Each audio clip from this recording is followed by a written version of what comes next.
we all know that there's a lot of change coming to the city with a new mayor, obviously, and then several, or really many, at least a dozen new aldermen. So with that change, I feel that you need people from the outside to help reevaluate some of the existing policies, particularly those policies that are headed in the wrong direction. So the budget, for one, is a clear example, and then also the state of ethics, I feel, is another example. And you need people, I think, from the outside, because otherwise, those same incumbents are the people that were in office when those issues became a problem. So as alderman, I want to help increase community engagement. I want, in all of the aldermen's decision-making process, I want to make residents understand the different decisions that they can influence and how they can influence those decisions. I want to work together to, at the ward level, particularly zoning changes, TIF changes, and many other changes as well. At the city level, I feel that all the major issues, so budget, TIFs, ethics, pensions, there's many. I feel that if we together work to address these issues at the city level, we can then see improvements at the ward level. So that's why I'm running. I hope to get as many people involved, because I feel that the more involved the community is, the better off that the ward will be. Thank you. All right, thank you. Move along. Next one is Mr. Paywar. Good evening. My name is Amaya Pawar, and I'm running for alderman in this ward. Before I begin, I just wanted to say what an honor it is to be able to talk to all of you. I've been waiting for this moment for 15 months. I've been campaigning for 15 months. 15 months ago, I saw this city pass a budget that mortgaged our future. Our elected officials kicked the can down the road and set us up for a financial disaster. Now, if you want to know about my background, it's on the literature outside, but my background is in crisis management, social work, and public policy. And based on my professional expertise, my academic research, and my involvement in this community, I saw a financial disaster coming.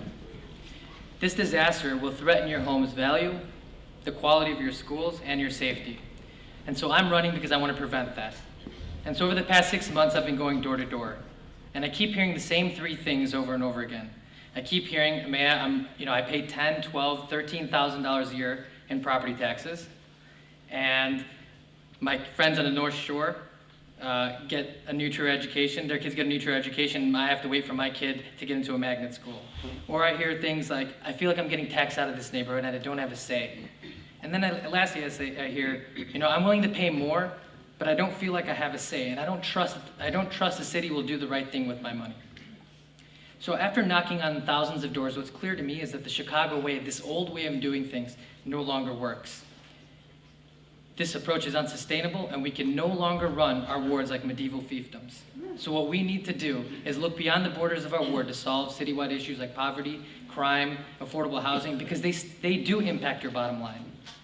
And by doing that, we need to restructure services. And I'm going to be able to give you voice through a ward council, which I'll talk about a little bit later.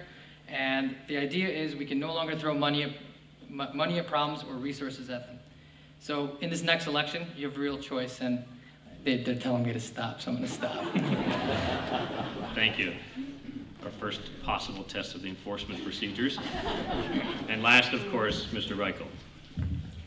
Thank you, and a big thank you to the organizers for putting this together and all the organizations involved. I congratulate you on your civic engagement, especially everybody here for getting involved in the electoral process. You are the leaders of this democracy, the foundations of democracy. Big congratulations to everybody in the audience today. I'm Matt Reichel. I was the Green Party candidate for Congress here in the 5th District, the last 2 election cycles actually, and I decided to run for alderman because I see in 2011, with Mayor Daley leaving, with the number of influential aldermen leaving, including Schulter here in the 47th Ward, we have an opportunity to clean house in Chicago, to move forward, to get beyond the politics of patronage, to get beyond the machine politics here in the city and build a new Chicago with a new generation of leaders.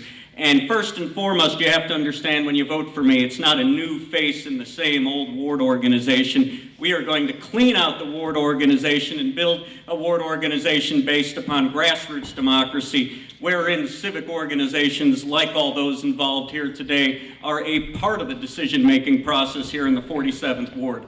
That's why, among other things, I'll introduce a participatory budget to decide how to spend TIF funds and the ward's discretionary budget. Let's democratize ward politics so as to lay out a model in order to democratize city politics. For too long, we have lived under this dictatorial Democratic machine. I'm an outsider as a Green Party candidate, but I would like to represent everybody, left, right, center, wherever you come from. I'll be a candidate of working people, a candidate of the grassroots, a candidate of community organizations like this. Again, a big thank you to everybody for coming out today, and I look forward to working for you towards victory on February 22nd. Thank you.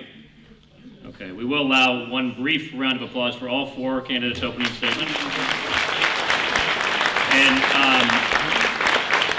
I did notice in their opening statements they have touched on some of the issues that we will be discussing tonight. So let's get right on to the questions. And again, to remind people, the order for the first question and answers will be Mr. Pewar, Mr. Reichel, Jax, and then Mr. O'Donnell. First question, and again, all these questions have been submitted by the various organizational sponsors and their members. First question. Gene Schulter announced after the Board of Elections filing deadline that he will not run for re-election. Each of you, therefore, had made the decision to run against Alderman Schulter, presumably because you thought you could do a better job. Please give us some insight into why you decided to run in this election and how your views, policies, or initiatives might differ from the job that has been done here in the 47th Ward over the past several decades. Mr. Pewar, and everyone has 2 minutes to respond. Okay. I announced 15 months ago, as I said before, I think the primary reason was, we can no longer keep mortgaging our future. We can't sell off assets. We can't resort to one-time revenues to pass a budget. What's clear to me, and I think what's clear to a lot of people, not only in this ward, but around the city of Chicago, is the way we do things is not sustainable. We can't throw money and resources at one ward and neglect others, because what happens is eventually we run out of money, and we have to figure out a new way of doing things.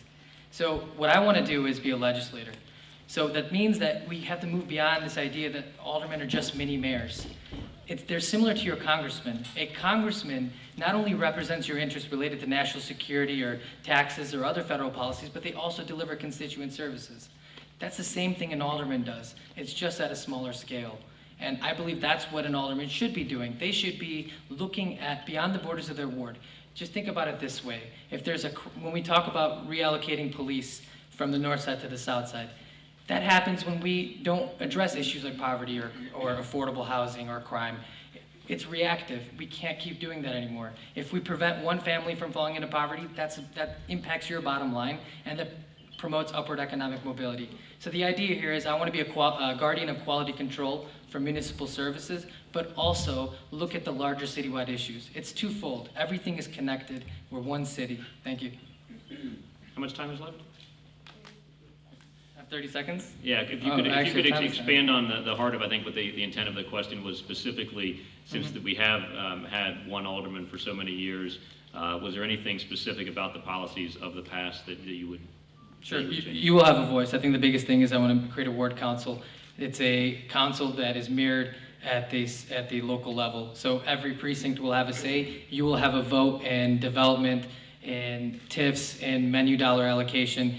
It'll be a way to hold me accountable, and it'll give you voice so that you have a say in how your tax dollars are spent. And I think that's what hasn't been done in the past 35 years. There hasn't been a real mechanism for a local participation. I'll make sure that happens. Dick Simpson did this in the 70s. We'll make sure that we do that today. Very good, thank you. Second to answer the same question, Mr. Reichel.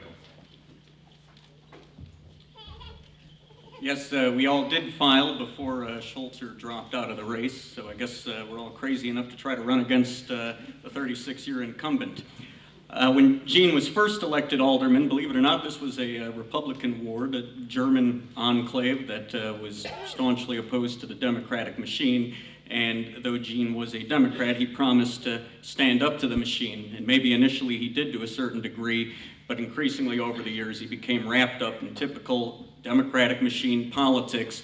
And again, our ward organization became nothing but a local chapter of the Democratic machine, which means the alderman, rather than serving the community, is out trying to get other Democrats elected first and foremost, rather than empowering working people and standing up for public sector jobs, standing up for the public domain, preventing the sale of public assets to corrupt private industry. He became complicit in that process.